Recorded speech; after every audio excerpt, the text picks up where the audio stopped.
Good day, YouTube. This is Jay with Falling Forward Financial. Just bringing another video, another stock to your attention. Today we're going to be talking about Intel. First, I want to thank you for all the growth. Today I'm 3 weeks old on the channel. I've had some great growth. Met 2 of my goals this week. Just set another one for 80 subscribers by the end of today, and we'll see how that goes. And I'll be setting another goal for next week. But anyway, on with the video. If you haven't hit that like button, go ahead and hit that for me.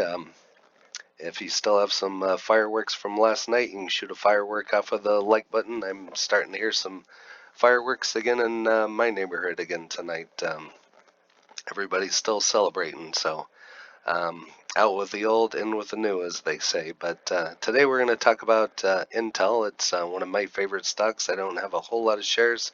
As you can see, I have 4 here in my Robinhood account. I think I have 10 or so in a retirement account. This is my Robinhood's really the only account that I show on the channel. It doesn't have any personal information, account numbers, and so on. Anyway, I'm still bullish on Intel, and just come across some other articles. I've been gonna do a video on Intel. If you like a good, steady, basic, boring stock that basically trades sideways, Intel is one of those. I'm going to be doing another video series on some good, safe stocks that don't move much, but have decent dividends here at a later time. But back to Intel. I also check out my other video coming out here shortly on semiconductors.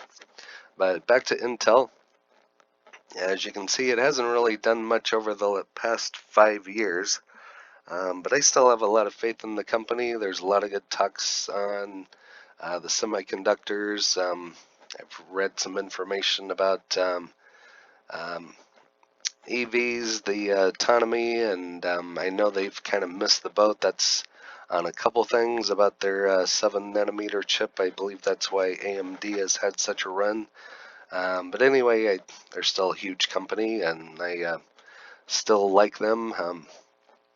As you can see, they were at a up there before the pandemic. But as you can see, this is another reason why I like them. They just don't dip all that much. I mean, they've went down since the first of the year, but even in the pandemic, they don't go down drastically like a lot of stocks do, and it kind of looks like they did recover here fairly quickly from it.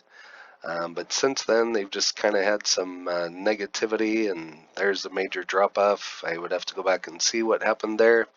And here's also another one. So I'm sure some people with some options or shorted it made some money there. That's one thing that I don't do. I'm kind of a buy and hold, kind of a dividend person myself.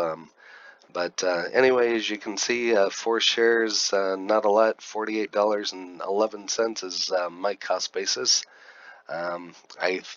Back here, I kind of was toying with the idea of dumping it, but I just don't watch them closely enough to day trade them, and this is one that I really wouldn't day trade by any means. But I've had this one for a while. It does have a decent dividend. As you can see, there was kind of a run-up. I think that's in regards to some of the articles that I have. And then it kind of had a nice run-up on the last day of trading here. So went up $1. So I'm not going to get rich off of day trading it, but everything helps with this one because it just doesn't move. But anyway, again, for those of you that don't know about this one, engages in the design and manufacture and sale of computer products. I'm sure if you have a laptop out there, the chip in it could be a Intel product. The computer that I'm currently using has an Intel chip in it, so it's a huge company. You can go ahead and pause the video and read that for yourself. One thing I like is it's a huge market cap, so I don't know. I'm not going to stand behind this 100%, but I would say it's too big to fail. So, I mean, if you look at the employees, 110,000, and it's been around for a long time. So there's just been a lot of articles about it here lately. It's not great ratings, 30%. Earnings have actually went down a little bit. As you can see, it does give a dividend of 33 cents per share. So, but a couple articles I found here. The reason to be hopeful about Intel stock in 2020, and I've read other articles about this. I've just kind of put off making the video about it. But it's kind of been a tough year for Intel. It came in the form of a sharply worded letter in the last week from activist investor Daniel Loeb. He's the CEO of a hedge fund, Third Point, laid in a new change for the once pioneering chip maker, and he encapsulated the question many on Wall Street and in Silicon Valley have been asking for more than a year now. How did once dominant Intel so clearly lose its way? And that's kind of what the question that I've had. So we cannot fathom how the boards who presided over Intel's decline could have permitted management to fritter away the company's leading market position. And then he just kind of wrote, stakeholders will no longer tolerate such apparent abdications of duty. And as you can see, as I showed you before, Intel shares rose 5% on the news, which is a good thing. And it looks like they have a $1 billion stake in the company. Stock was still down 17% in 2020 versus the 51% gain in the semiconductor index. I'm not going to read the whole article to you. I did an AMD video about 2 weeks ago. You can take a look at that. Like I said, I just did a semiconductor video talking about AMD, NVIDIA, and Qualcomm. There has been a lot of talks about TSM Taiwan Semiconductor as well. They're another good one to look at. Anyway, that's a Barron's article. I'm not going to read it all. Feel free to pause and look over it for yourself. Just try to keep my videos short. Here's another one. Intel shares soars 6% as activist hedge fund Third Point pushes for strategic alternatives. Kind of the same information to go over there. If you like Seeking Alpha, you can read their article. It's pretty much the same information, slightly different. Back to Benzinga. Intel analyst challenges in 2021 looks substantial. Intel came under activist pressure this week, and against this backdrop, a Morgan Stanley analyst looked at what's in store for the chip maker in the new year. So they have some good information coming up, so maybe 2020 will be their year.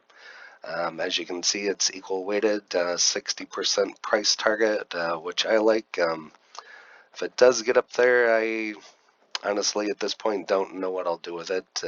I've held it, might continue to hold, might just say the heck with it and dump it. But regarding how much the 7 nanometer fab capacity can be outsourced to Taiwan Semiconductor, Morgan Stanley said the optimal path depends on Intel's confidence and its roadmap. So hopefully they'll get some good direction and get the stock going back up. Again here, it just kind of maintains it as a hold. They're upgrading it from underperform, which is a good thing. Maybe that'll add some fire to the stock price as well. Not really much else here that I could find on articles. If you like the Yahoo Finance view, as you can see the run-up that it had on the last day of trading, and not really much else there, and it's just been kind of up and down on the downhill for the rest of the year. Back to tip ranks, Intel is still giving it a hold. That's what I've been doing with it, so I guess I'm doing the right thing, and we'll see if it gets to $52.12. That's pretty much all that I could find on it. Like I said, I've been wanting to do an Intel video. Just been putting it off. So I know everybody out there likes AMD. Go ahead and check out my AMD video. I'll probably be doing another one on it. Might get back into it someday, but at this point I currently haven't. So I just been holding dividend. I like dividends. AMD does not give a dividend. Intel does. Depending on the shares, you're not going to get rich off of it. You saw what I made, but if you had 100 shares or 1,000 shares of it, it'd be a decent dividend income for you. Anyway, I'm going to call it, cut it short on this video. Comments whether you like Intel or not. I'm kind of, um, at this point, the only reason I do like it is just because it kind of trades sideways. There's not much volatility, and it does give a dividend. That's why I've held it. Whether that's the right thing to do or not, just again, stating my opinion. If you have Intel, AMD, NVIDIA, or any semiconductor, it'd be nice to know which ones you're into and why. If you haven't hit that like button, go ahead and hit that for me. Go ahead and drop an elbow on it, or if you have some drinks left over from last night, go ahead and drop your drink on it and highlight it. If you haven't subscribed yet, I'm just growing channel. I'm trying to get to 80 by the end of today. I've already met 2 of my goals this week, and we'll see how the rest of the week goes. So anyway, just bringing the intel to you. I thank you for watching. Happy trading, happy investing, stay green. Cheers.